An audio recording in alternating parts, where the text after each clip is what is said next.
अब पूरी दुनिया के सामने एक सख्त सवाल है, आईएमएफ पाकिस्तान को बार बार लोन क्यों देता है, जबकि हर फैक्ट्स और रिकॉर्ड ये दिखाता है कि पाकिस्तान के पास रीपेमेंट का कोई सब्सटेंशियल गारंटी नहीं है।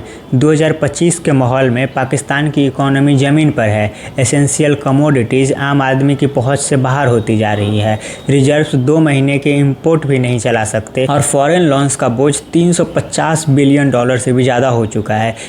फिर भी आईएमएफ ने अभी $1 बिलियन का नया बेल आउट अप्रूव किया है, जिससे पूरे बेल आउट का साइज $7 बिलियन तक पहुंच गया है। पिछले 35 सालों में पाकिस्तान 28 सालों तक आईएमएफ पर डिपेंड रहा, लेकिन कभी अपने डेट से पूरे तरीके से वापस ही नहीं किए।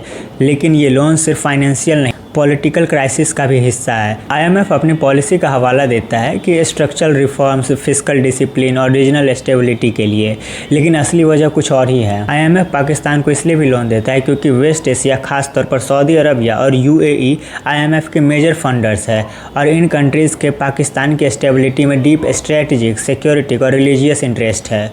जब भी पाकिस्तान क्राइसिस पॉइंट पर होता है, गल्फ कंट्रीज डायरेक्ट या इनडायरेक्ट आईएमएफ पर प्रेशर बनाती है कि पाकिस्तान को कोलैप्स होने से बचाया जाए, ताकि वेस्ट एशिया में इनस्टेबिलिटी न फैल सके। दुनिया के एक्सपर्ट और इंडिया बार बार अपोज कर चुका है कि आईएमएफ का पैसा पाकिस्तान के अंडर रिफॉर्म सिस्टम और मिलिट्री एक्सपेंडिचर और पॉलिटिकल गेम्स में जाता है, न कि आम आवाम की भलाई में।